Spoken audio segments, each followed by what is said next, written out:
My name is Clara Wynn, and I'm 31 years old. The night my life quietly changed started with fairy lights, soft music, and a dress I'd convinced myself was finally nice enough for everyone to stop calling me cheap. It was my engagement party, our engagement party. Noah, my fiancé, had his arm loosely around my waist as we stood in the backyard of the rented house, greeting coworkers and friends, while someone strummed an acoustic version of Can't Help Falling in Love near the patio doors. He looked like he'd walked out of a magazine.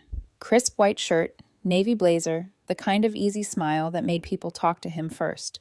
I remember looking at him and thinking, I cannot believe I get to keep this person, which meant I had to introduce him to everyone who'd ever made me feel like I'd never be enough. My family. They showed up late, of course. My mom arrived in a new blazer I knew she couldn't afford. I could tell by the way she tugged at the sleeves, like she was still convincing herself it was worth the price. My dad already had that loose, glassy look he gets after his first drink, shoulders relaxed, jokes just a little too loud, and my sister Lindsay walked in wearing a dress that seemed deliberately chosen to draw attention. Too short, too tight, too bright, like she wanted the evening to orbit around her, not me. Lindsay has been jealous of everything I've ever done. When I got into college on a scholarship, she told people I must have cheated on the SAT. When I landed my first promotion, she rolled her eyes and said it was probably a diversity hire. When Noah and I announced our engagement, she laughed and asked if we were doing it for the tax break, like marrying me was some sort of financial strategy. Still, I kept helping. I was the one who quietly paid Lindsay's car insurance when she forgot 3 months in a row. I covered her utilities when her power company emailed me because my name was on the autopay account. I set up a family card for groceries when Mom lost her job and pretended not to see the Sephora and Uber Eats charges that followed. Every time they asked, I said yes, not because they deserved it, mostly because of my grandfather. He's the only one in my family who ever made me feel like I wasn't a burden. He's the reason I didn't just walk away years ago.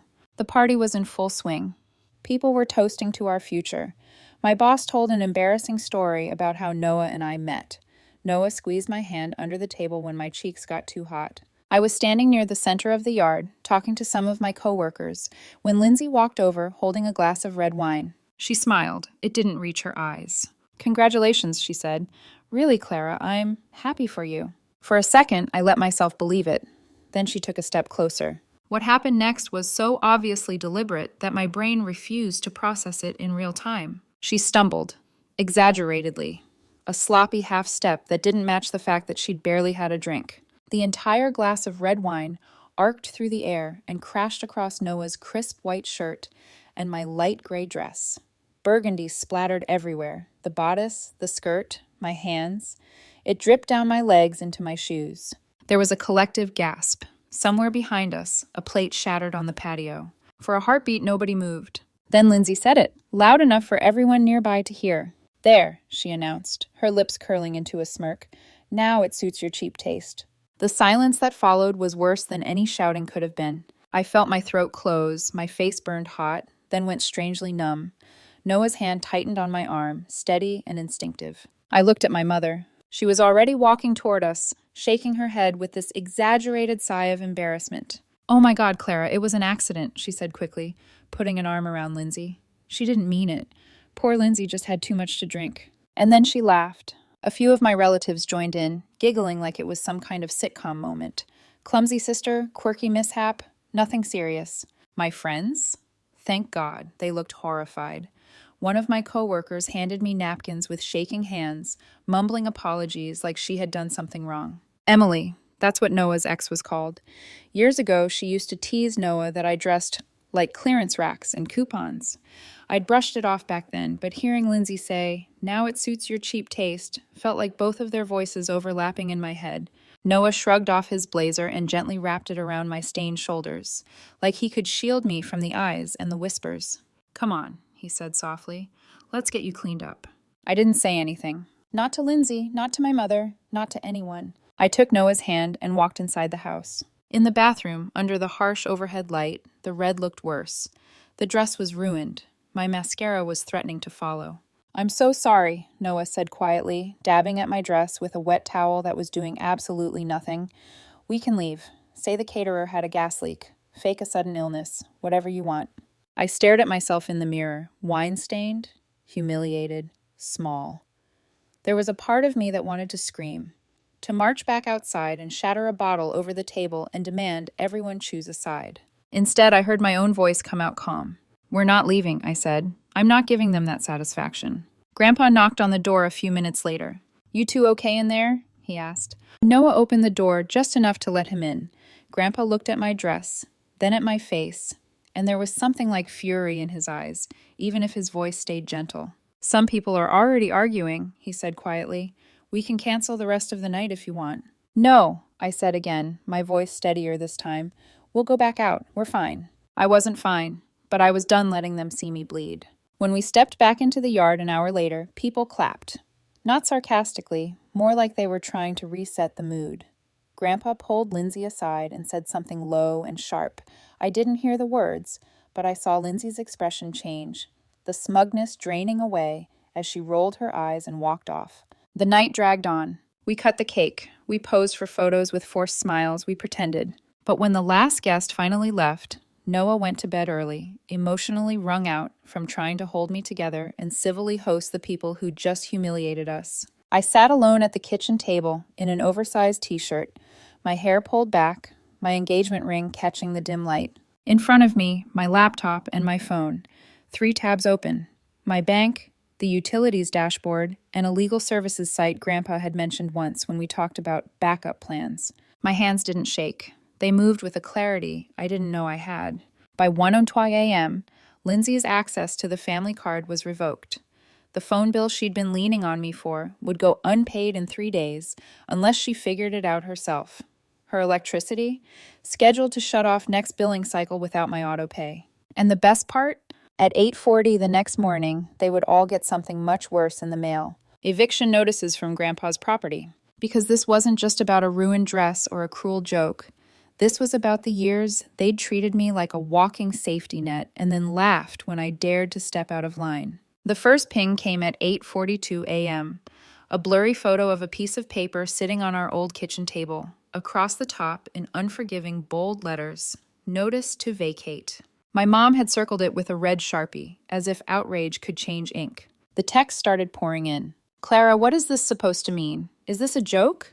You wouldn't seriously do this to your own family." I didn't reply. Not out of cruelty, not even out of anger, not anymore. I just had no energy left to explain consequences to people who had spent years pretending they were above needing to understand me. They knew exactly what this was about.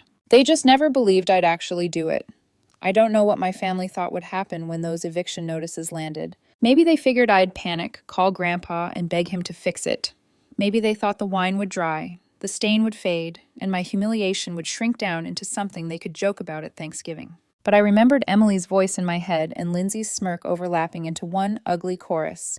Cheap taste, cheap standards, cheap you. No. Later that afternoon, when the messages shifted from outrage to bargaining, I drove to Grandpa's. He was already sitting on the back porch when I pulled up, 2 mugs of coffee on the table and a thick folder in front of him, like he'd been expecting this moment for a long time. He didn't say hello. He just pushed the folder toward me. Inside were rental records, printed statements, screenshots of unanswered texts, month after month highlighted in yellow. My parents hadn't paid him rent in nearly 11 months.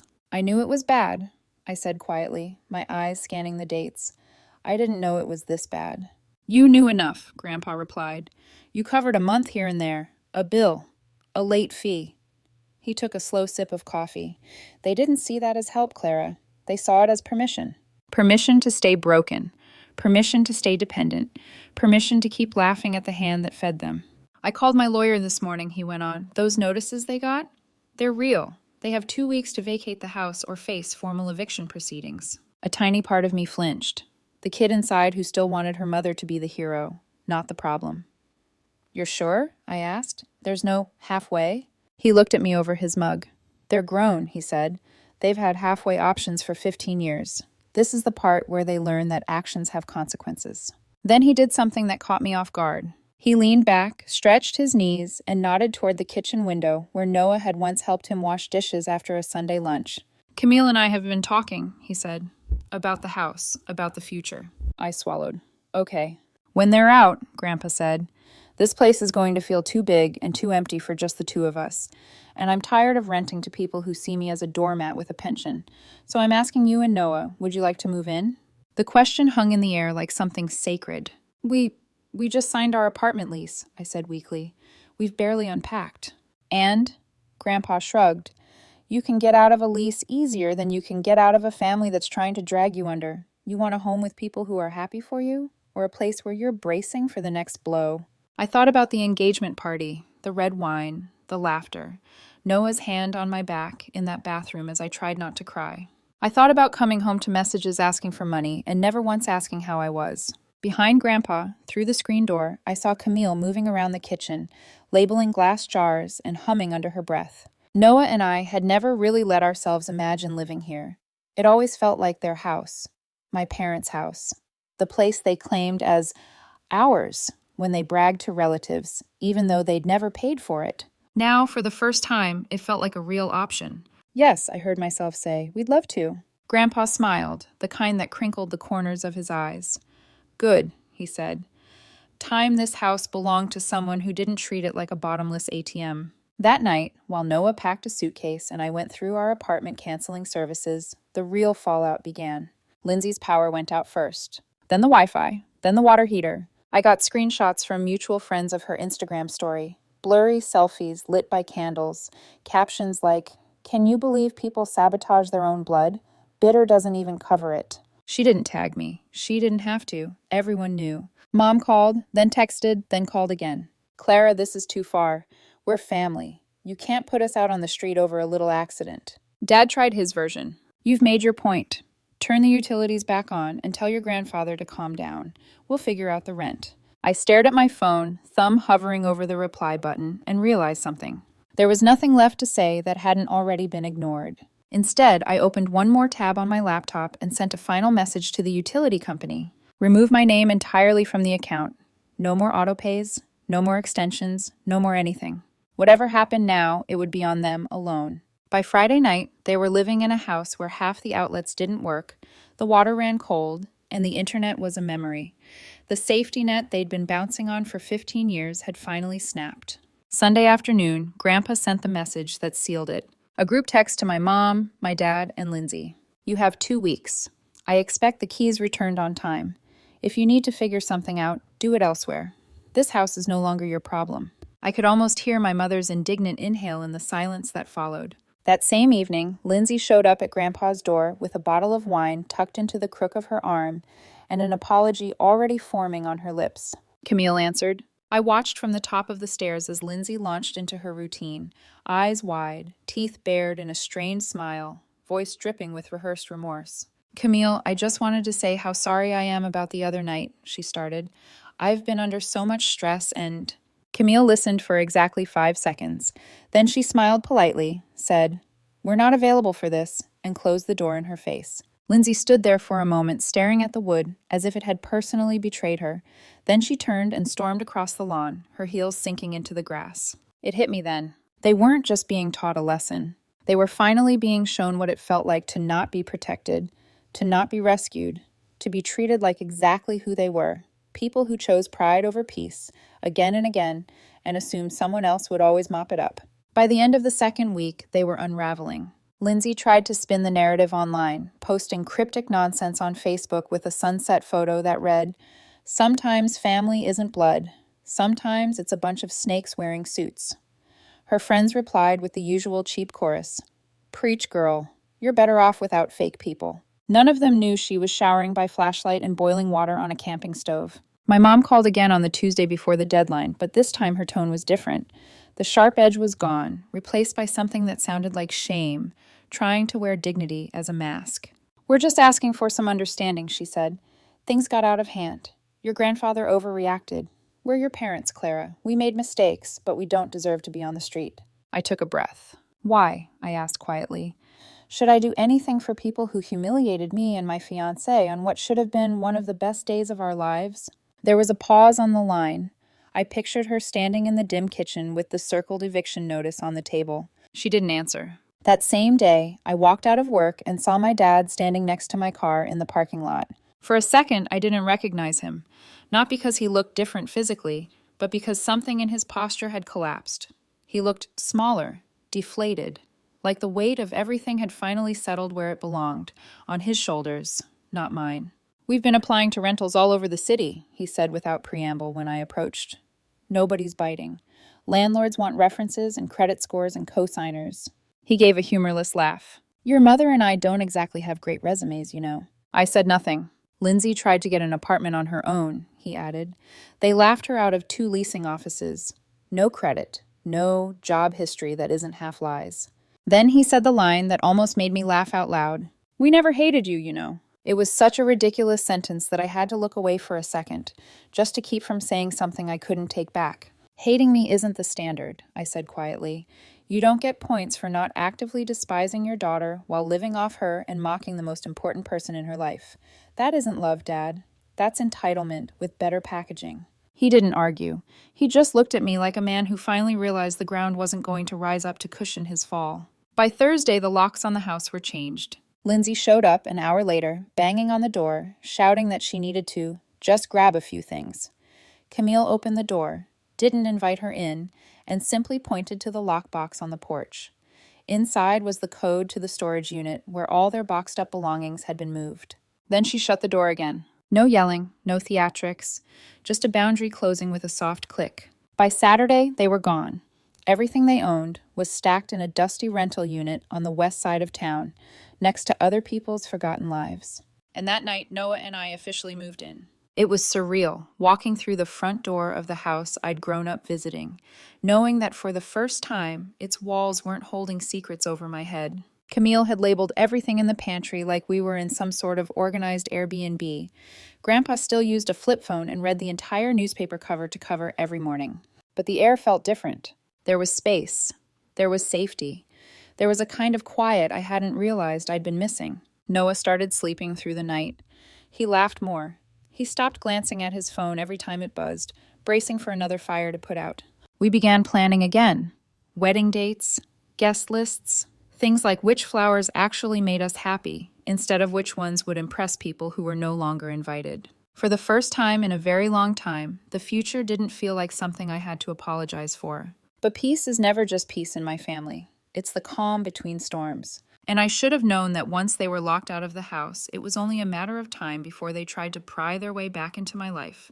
The knock on the door came on a Wednesday afternoon, soft, timid, like someone rehearsed it before arriving.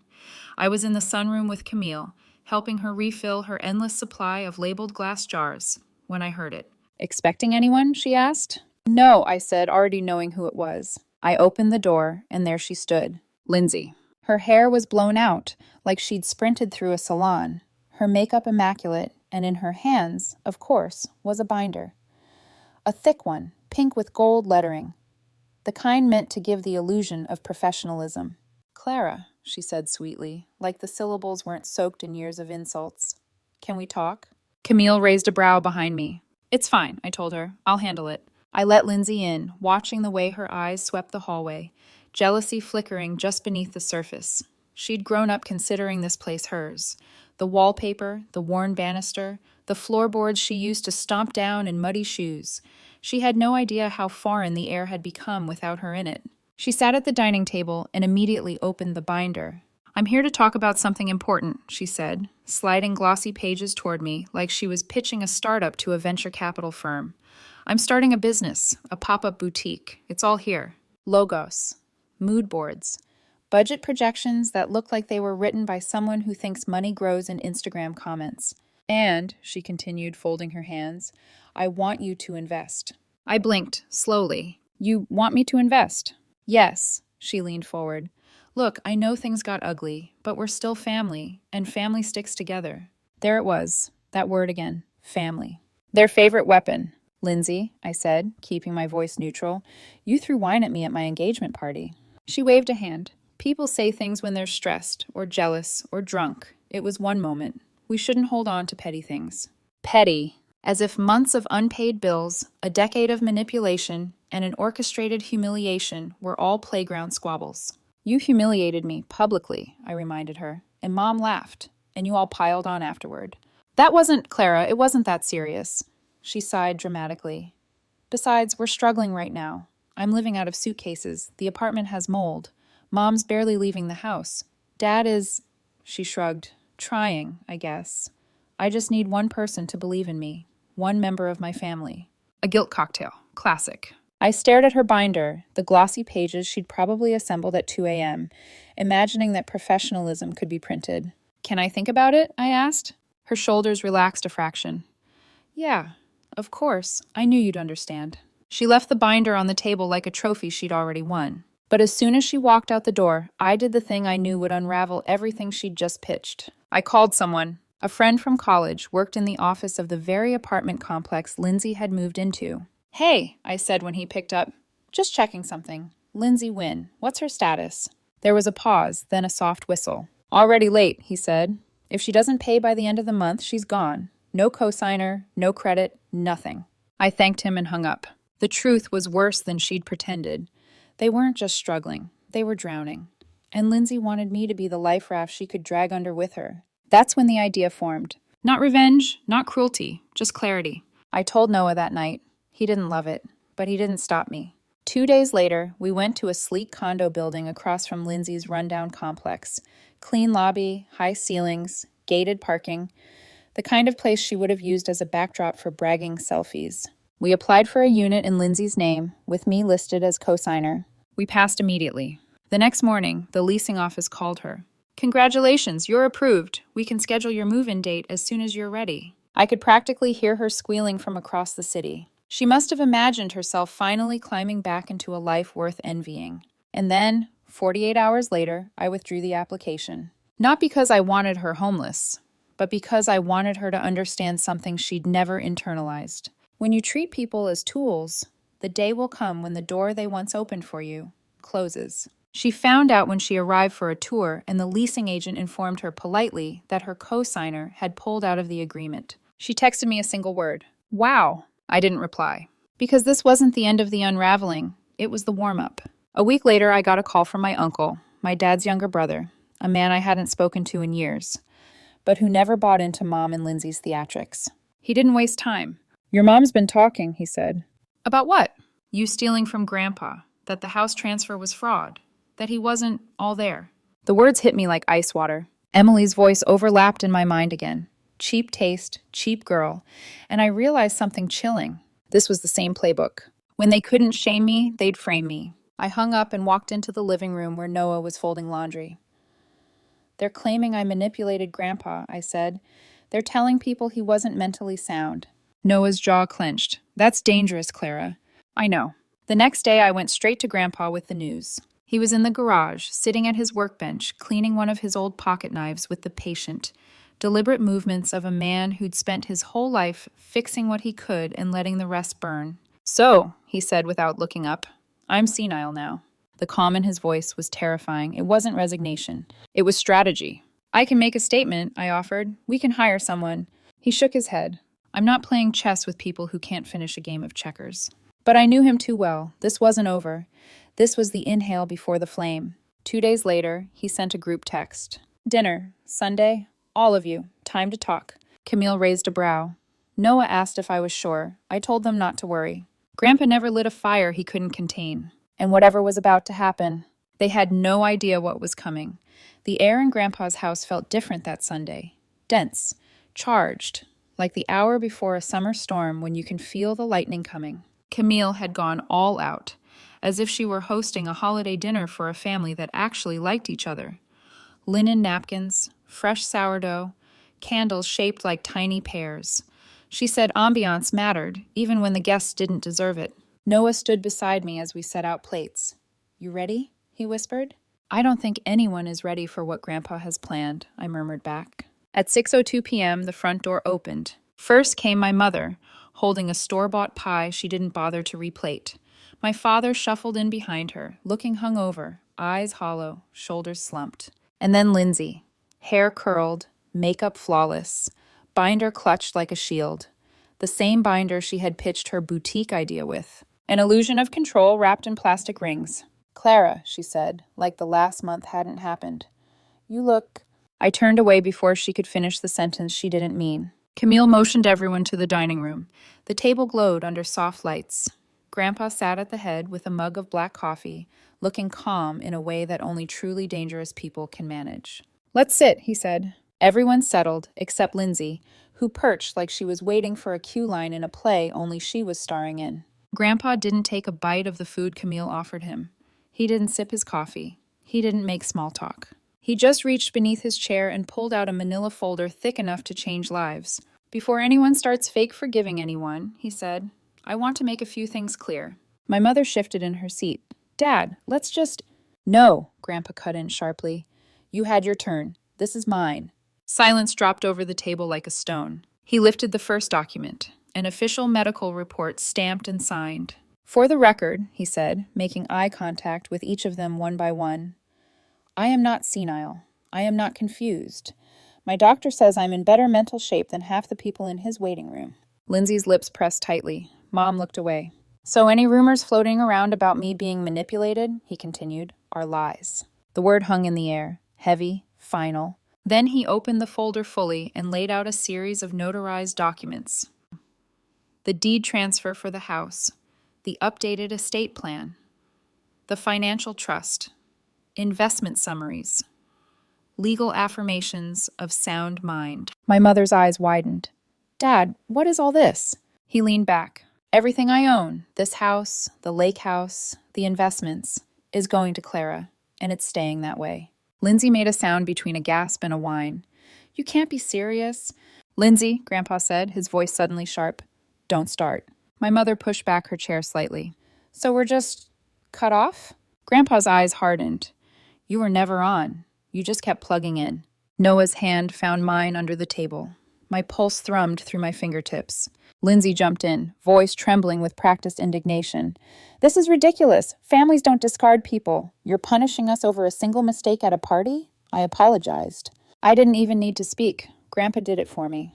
"It wasn't a mistake," he said. "It was a pattern." Lindsay froze. "You've treated your sister like a wallet for years.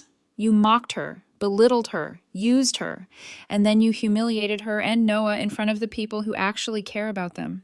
And your mother laughed. Mom's lips parted, but the denial never came. "If you wanted kindness," Grandpa said, leaning forward, "you should have started by showing it."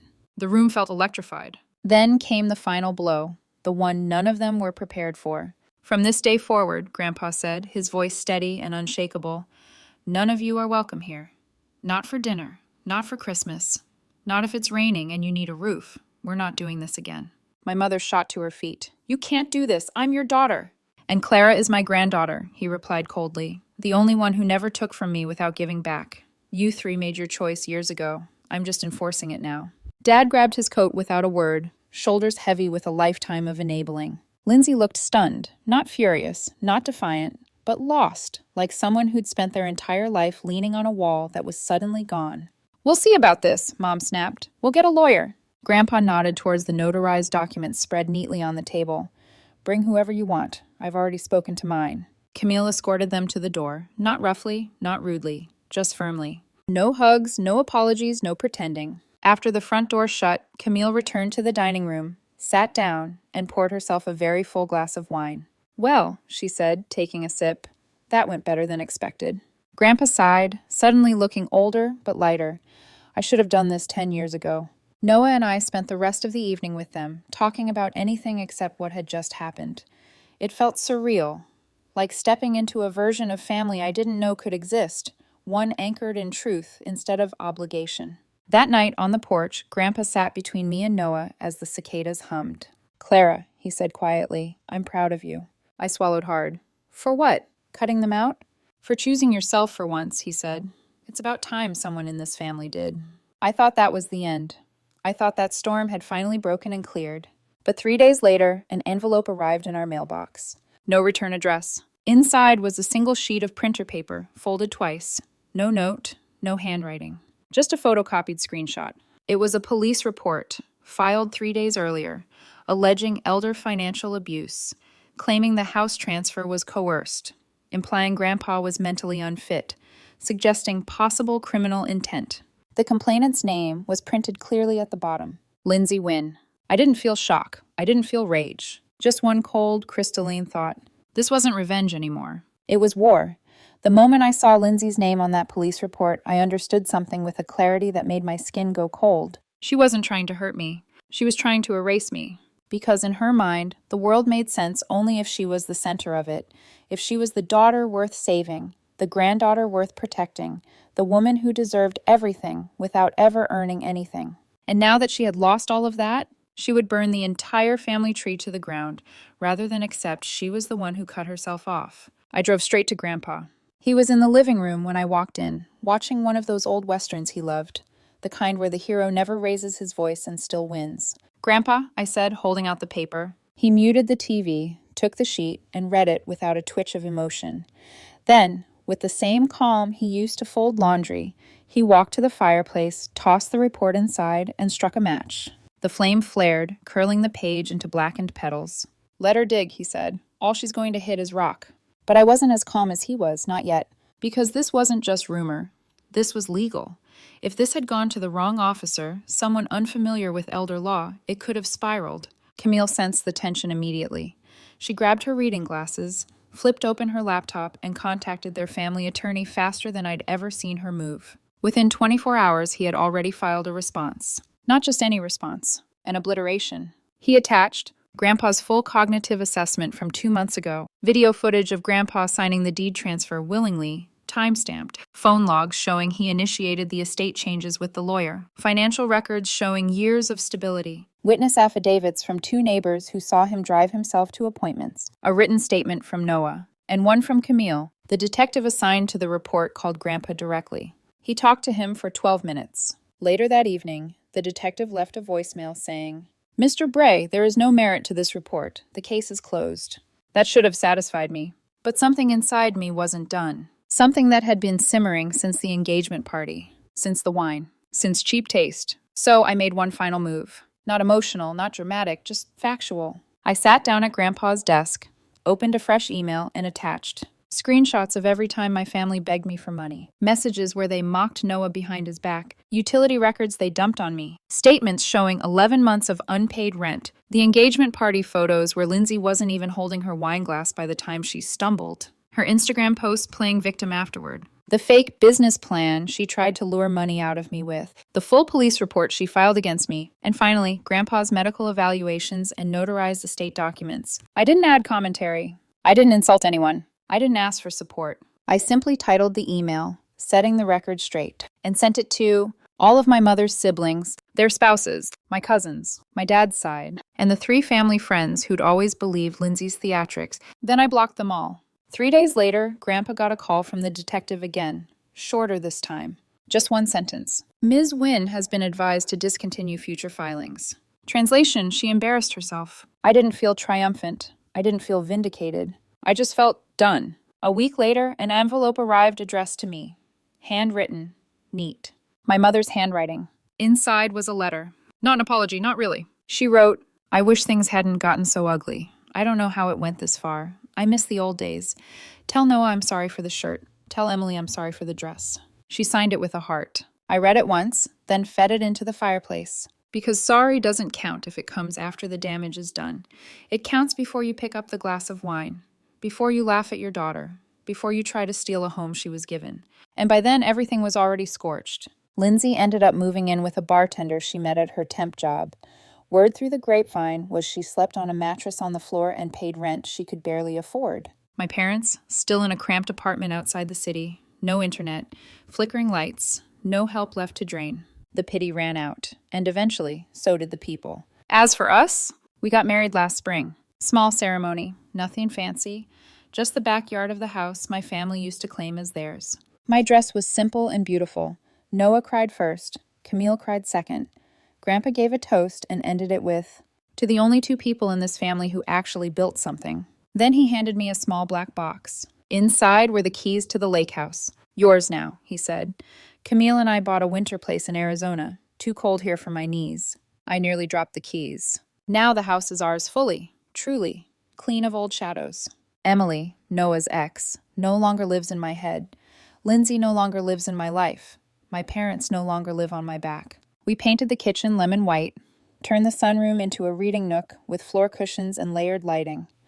Adopted a dog named Murphy who sleeps between us like he's guarding something precious.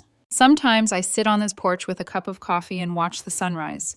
Murphy curled against my leg, Noah humming softly inside while he makes breakfast. And I think about how loud my life used to be. The guilt, the chaos, the need to hold everyone else's world together. Now, silence, real silence. The kind that feels like air returning to your lungs after years underwater. People ask me sometimes if I miss them, if I regret cutting them off. I tell them this: I didn't lose my family. I stopped pretending they were one. And in the space they left behind, I found something better, earned peace. And I'm not giving it up for anyone.